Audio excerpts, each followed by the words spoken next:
नमस्कार दोस्तों। देखो, आज हम जिस स्कीम के बारे में बात करने वाले हैं वहां पे ना तो म्यूचुअल फंड शेयर मार्केट की तरह कोई रिस्क है, क्योंकि एक सरकारी स्कीम है। वहां पे आपको, और वहीं अगर हम बात करें इंटरेस्ट रेट की, तो इस स्कीम में आपको 8.8% की इंटरेस्ट रेट मिलती है। हाँ, हमें एफडी में 6% इंटरेस्ट रेट मिल रही है, वही 8.8% की इंटरेस्ट रेट, वो भी सरकारी सेफ्टी के साथ। तो ये सारे जो फायदे आपको मिलने वाले हैं, ये मिलेंगे आपको पोस्ट ऑफिस की MIS यानी मंथली इनकम स्कीम में। आइए जानते हैं आखिर ये स्कीम है क्या, और कैसे हमें इस स्कीम से मंथली इनकम मिल सकती है, और कैसे हमें इसमें शानदार ब्याज मिल सकता है। तो आइए जानते हैं पोस्ट ऑफिस की मंथली इनकम स्कीम आखिर कैसे काम करती है, और कैसे हमें इस स्कीम से इतना शानदार ब्याज मिल सकता है। देखिए, अगर हम बात करें इस स्कीम की, तो ये 5 साल की स्कीम है। इस स्कीम में आपको एक बार पैसा इन्वेस्ट करना है, और उसके बाद जो भी आपका ब्याज मिलेगा हर महीने आपके सेविंग अकाउंट में आता रहेगा। और ये एक सरकारी स्कीम है, क्योंकि ये भारत सरकार के द्वारा पोस्ट ऑफिस की स्कीम है, तो यहाँ पे सरकार की सेफ्टी भी है। और इस पोस्ट ऑफिस की MI स्कीम की जो इंटरेस्ट रेट है वो 7.4% है। आप कहोगे कि आपने तो 8.8% बताया था, ये तो 7.4 है। देखिए, यही तो मेन डिफरेंस है कि बहुत सारे लोग इसमें इन्वेस्ट भी करते हैं, तब भी उनको 7.4% मिलता है, लेकिन वो 8.8% ले सकते हैं। वो कैसे, आइए जानते हैं। देखिए, मान लीजिए आपने इस स्कीम में अपने पैसे इन्वेस्ट कर दिए। आपको क्या करना है, एक बार इस स्कीम में पैसे इन्वेस्ट करना है। यहाँ पे आपने पैसे इन्वेस्ट कर दिए, तो हर महीने इस स्कीम में का जो ब्याज होगा वो निकल कर आपके सेविंग अकाउंट में चला जाएगा। देखिए, अगर आपने वो सेविंग अकाउंट में रखा वो पैसा, मान लीजिए आपका सेविंग अकाउंट में पैसा पड़ा है, तो इस सेविंग अकाउंट में सिर्फ और सिर्फ 4% उस पैसे पर लगता रहेगा। मान लीजिए आपके 9250 रुपए इस सेविंग अकाउंट में आ गए, तो इस 9250 रुपए अगर आपने सेविंग अकाउंट में ही रखे, तो आपको सिर्फ और सिर्फ 9250 में 4% का ब्याज मिलेगा। तो आपको क्या करना है, आपको ये 9250 रुपए निकाल कर पोस्ट ऑफिस की ही एक RD स्कीम है, जिसमें हम हर महीना पैसा इन्वेस्ट कर सकते हैं। और इसकी इंटरेस्ट रेट 6.7% है। यानी कि आपके जो 9250 रुपए थे, जो आपने यहाँ से निकाले, वो RD स्कीम में चले जाएंगे, और RD स्कीम में जैसे ही वो 9250 आएंगे, तो इस 9250 में 6.7% का ब्याज लगेगा। यहाँ पे 4% का ब्याज लग रहा था, यहाँ पे 6.7% का ब्याज लगेगा। तो इस प्रकार से आपके ब्याज के ऊपर ब्याज लगेगा, और आपकी जो टोटल इंटरेस्ट रेट होगी वो 8.8% होगी।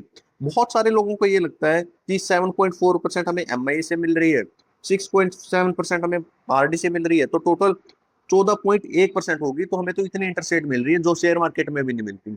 लेकिन ऐसा अगर कोई बता रहा है आपको, या कहीं पे आपने देखा है, तो वो बिल्कुल गलत है। मान लीजिए अगर आपने 5 लाख रुपए इन्वेस्ट किए हैं, तो 7.4% जो इंटरेस्ट रेट लग रही है वो 5 लाख रुपए भी लग रही है।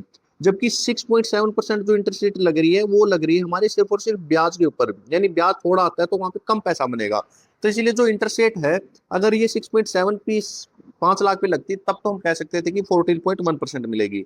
लेकिन ये तो सिर्फ ब्याज पे लग रही है, इसीलिए अगर हम टोटल ओवरऑल इसकी जो इंटरेस्ट रेट निकालते हैं इफेक्टिव, वो निकल के आती है 8.8%। लेकिन 8.8% भी आज के टाइम पे बहुत ही शानदार इंटरेस्ट रेट है, क्योंकि 9% के आसपास की इंटरेस्ट रेट आज के टाइम मिलना, वो भी सरकारी स्कीम में, बहुत ही मुश्किल है। आइए अब जानते हैं कि 5 लाख रुपए अगर इस स्कीम में इन्वेस्ट करते हैं तो हमें कितने रुपए मिलेंगे। और इसके साथ साथ, क्योंकि इस स्कीम में, पहले हम आगे बढ़ने से पहले आपको बता देता हूँ कि इस स्कीम में आप अकेले अकाउंट खुलवाते हो तो 9 लाख रुपए इस स्कीम में इन्वेस्ट कर सकते हो। अगर किसी के साथ मिलकर जॉइंट अकाउंट खुलवाते हो तो 15 लाख रुपए इस स्कीम में इन्वेस्ट कर सकते हो। सबसे पहले बात करते हैं, अगर 5 लाख रुपए स्कीम में इन्वेस्ट करते हैं तो कितने मिलेंगे, और 15 लाख रुपए इन्वेस्ट करते हैं तो कितने मिलेंगे, आइए जानते हैं। देखिए, अगर आप 5 लाख रुपए MI स्कीम में इन्वेस्ट करते हो, तो आपको 3083 रुपए पर मंथ यहाँ पे मिलने वाले हैं। तो इसका मतलब ये हुआ, अगर 3083 रुपए आप कहीं पे भी इन्वेस्ट नहीं करते, सिर्फ MI स्कीम में इन्वेस्ट करते हो, तो आपको 1,85,000 रुपए टोटल ब्याज मिलेगा 5 साल में।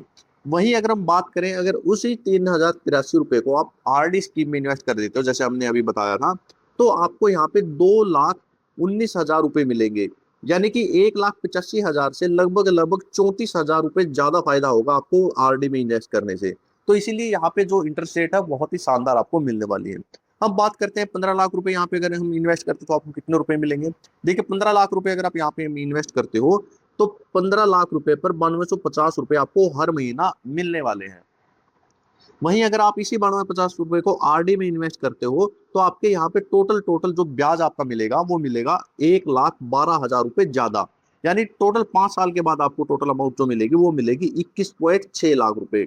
यानी 15 लाख रुपए आपने इन्वेस्ट किए थे, और आपको 21.6 लाख रुपए टोटल मिल रहे हैं।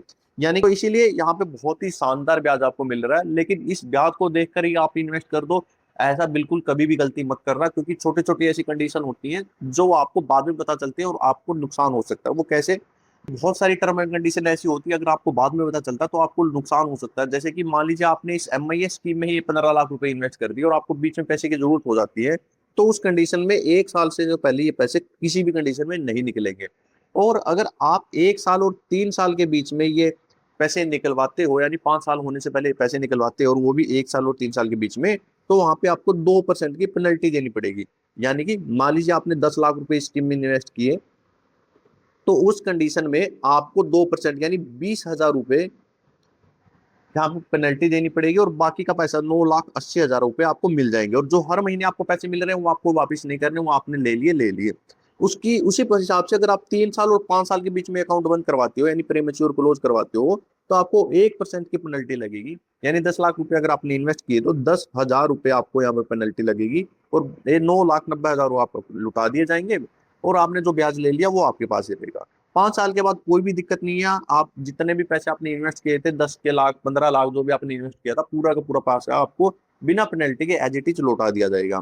अगर हम बात करें टैक्स की, तो यहाँ पे जो भी इंटरेस्ट रेट आपको मिलेगी, तो यहाँ पे टीडीएस तो नहीं काटा जाएगा, पोस्ट ऑफिस की तरफ से यहाँ पे कोई टीडीएस नहीं कटेगा। लेकिन जो आपकी इंटरेस्ट आपने कमाया है वो आपको अपनी इनकम में जोड़ना है, और उस पर टैक्स लगेगा। वो आपके टैक्स के हिसाब से, अगर आपको टैक्स नहीं भर रहे, आप टैक्स की स्लैब में नहीं आते, तो आपको टैक्स नहीं देना। और अगर आप 20-30% जिस भी स्लैब में आते हो, तो उस हिसाब से यहाँ पे टैक्स लगेगा।